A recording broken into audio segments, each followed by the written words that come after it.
Guys one back to our channel. ఎలా ఉన్నారు? నేనైతే బాగున్నాను.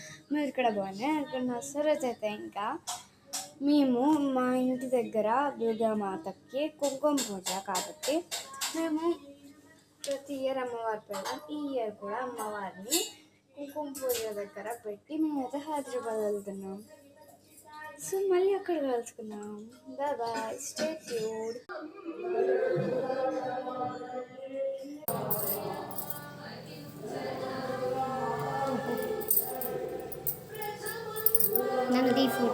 మేమైతే ఇంకా అమ్మవారిని తీసుకొని దుర్గామాత దగ్గరికి వెళ్తున్నాం.